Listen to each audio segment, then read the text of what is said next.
परंतु जब ऐसी ग्रहण लगती है उस समय में, तो उसकी छाया जहाँ जहाँ पड़ती है वहाँ की चीजों में एक विकृति पाई गई। तो विकृति क्या है, उन्होंने जानवरों पे भी सर्च किया, खाने वाली वस्तु पे भी सर्च किया, जो चीज बंद नहीं है, ढका हुआ नहीं है, उन पे उनके जो गुण में है वो परिवर्तन हो गए।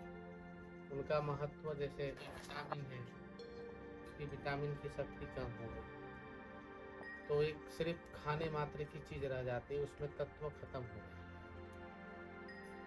ऐसे ही मनुष्य में जो साधन नहीं करते, भजन नहीं करते, उस समय में उनके प्रभाव में आते हैं, उस समय उनको अनुभव नहीं होता है, लेकिन बाद में वो धीरे धीरे करके उसके चपेटे में आते हैं। अनायास ही क्रोध हो जाना, अनायास ही लोभ की इच्छा होना, मतलब ऐसी चीजें जो नहीं करना है वो कर जाता है। इसका प्रभाव मन पे पड़ता है, और मन के स्वामी कौन है? चंद्रमा। तो चंद्रमा, चंद्र ग्रहण है ना जी, इनका असर मन पे ही होता है। तो उस समय मन को चाहे भगवान में लगाओ, चाहे नाम में लगाओ, चाहे आत्मा में लगाओ, कहीं भी उसको एक परम पवित्र बंधन में बांध देना है। समझ गए ना? तो वो जो उस समय करेगा वो प्रभावशाली होता है, और इसीलिए कहते हैं हमारे सनातन में कि ग्रहण आदि में मंत्र जाप करने से मंत्र सिद्ध हो जाता है।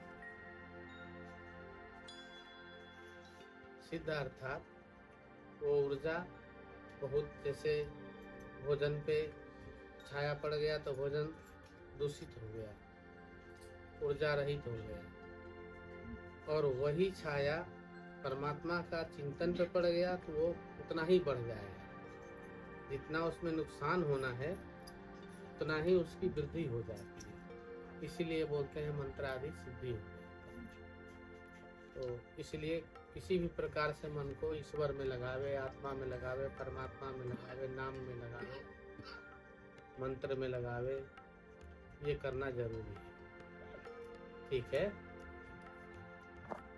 और कोई प्रश्न है? सरकार जी, कई भक्त जैसे पूछते हैं भोजन की चीज में उषा या दूध डालते हैं, और जहाँ ये नहीं होता वहाँ क्या करें? शहरों में ढक दे, कवर करके रखे, तुलसी जी छोड़ दे। उसके छाया का प्रभाव ऐसा नहीं कि घर में नहीं पड़ता, सभी जगह पवन सभी जगह जाता है, पवन में भी वो परमाणु रहते हैं। तो इसीलिए भोजन को ढक दे, और जहाँ पे नाम जप तप होता है वहाँ पे ऊर्जा अलग बन जाती है, वो ऊर्जा प्रवेश ही नहीं करेगा। आश्रम में इतने लोग हैं, यहाँ वहाँ सब फैले हुए हैं, नाम की, मंत्र की, ध्यान की ऊर्जा जब चलेगी तो वो ऊर्जा यहाँ पे उसकी एंट्री ही नहीं है।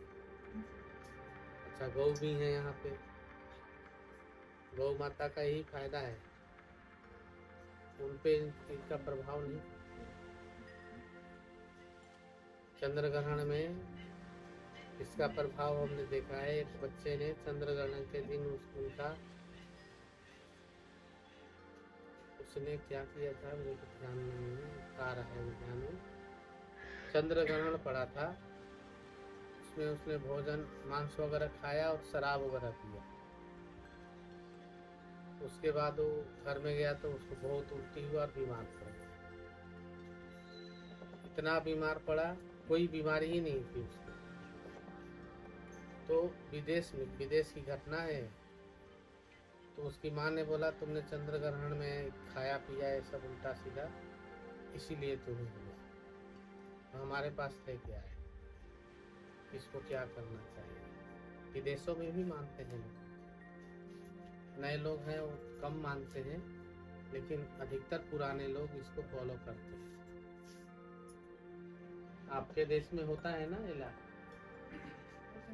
फॉलो करते हैं लोग। हाँ, पुराने लोग करते हैं, पुराने लोग सब फॉलो करते हैं, नए लोग नहीं मानते।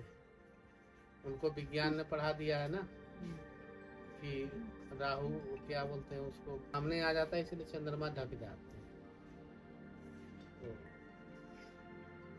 का मानना अलग है, लेकिन हमारे सनातन में ऐसा कहा गया कि ग्रह भले वो आ जाए तो वो तो ग्रह है ना, चंद्रमा को तो रोक दिया ना, तेज रोक दिया, वो जो रोक दिया, इसलिए ग्रहण माना जाता है।